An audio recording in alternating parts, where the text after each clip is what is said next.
DCRC centre Netaji indoor. কড়া নিরাপত্তা রয়েছে এখন নেতাজি ইন্ডোর স্টেডিয়ামে। 8টা থেকে ভোট কর্মীরা আসবেন এখানে, ডিসিআরসি সেন্টার থেকে নেবেন তাদের ভোট সামগ্রী, ইভিএম সহ ভোট সামগ্রী নিয়ে রওনা দেবেন ভোট কর্মীরা। রাত পোহালেই দ্বিতীয় দফা তথা শেষ দফার নির্বাচন এবং কলকাতার 7টি বিধানসভার জন্য ইতিমধ্যে নেতাজি ইন্ডোরে ডিসিআরসি প্রস্তুত হচ্ছে, অর্থাৎ ভোট কর্মীর এবং সামগ্রী গ্রহণ ও বিতরণ কেন্দ্র। ইতিমধ্যে দেখতে পাওয়া যাচ্ছে যে সকালবেলা ইতিমধ্যেই ব্যস্ততা তুঙ্গে।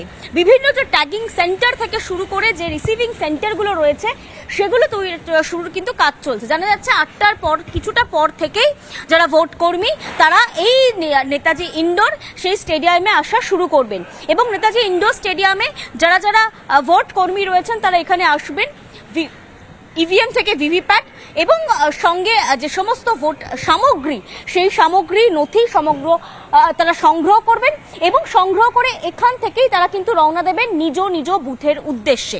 এছাড়াও যারা পুলিশ রয়েছেন, যারা সেন্ট্রাল ফোর্স রয়েছেন, তাদের ট্যাগিং সেন্টারও কিন্তু এই ডিসিআরসি থেকে করা হয়েছে, নেতাজি ইন্ডোরের ডিসিআরসি থেকে করা হয়েছে। দেখতে পাওয়া যাচ্ছে যে তাদের জন্য ইতিমধ্যে যে কাউন্টারগুলো আপনারা যেগুলো দেখছেন সেগুলো চৌরঙ্গির জন্য তৈরি করা হয়েছে, 162 চৌরঙ্গি অ্যাসেম্বলি কনস্টিটিউয়েন্সি। এছাড়াও অন্যান্য যে আরো 7টি বিধানসভা রয়েছে তার জন্য কিন্তু ইন্ডোর স্টেডিয়াম প্রস্তুত হচ্ছে।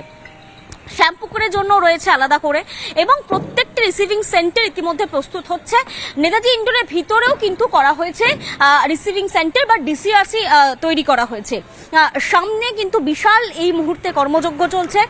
সামনে দেখতে পাওয়া যাচ্ছে যে সমস্ত বিধানসভা কেন্দ্রের যে লিস্ট বা কোন কোন বিধানসভার কোন কোন বুথ রয়েছে সেগুলো লিস্ট ইতিমধ্যে তৈরি করা হচ্ছে দেখতে পাওয়া যাচ্ছে। পাশাপাশি একই সঙ্গে কোন কোন স্কুলে কোথায় কোন কোন বিধানসভার জন্য কোন কোন বুথ তৈরি করা হয়েছে ভোট কর্মীরা যাতে এসেই সেই লিস্ট দেখতে পান তার জন্য কিন্তু ইতিমধ্যেই যারা কর্মীরা রয়েছেন তারাও কিন্তু লিস্টগুলো তৈরি করা বা টাঙানোর কাজ শুরু করেছেন। ভোট কর্মী আসছেন তারা যাতে বুঝতে পারেন তাদের কোন সেন্টারে গিয়ে তাদের নির্দিষ্টভাবে তাদের যে ভোট সামগ্রী সেগুলো নিতে হবে তার জন্য কিন্তু ইতিমধ্যেই যে লিস্ট বা তালিকা সেই তালিকাও তৈরি করা হয়েছে।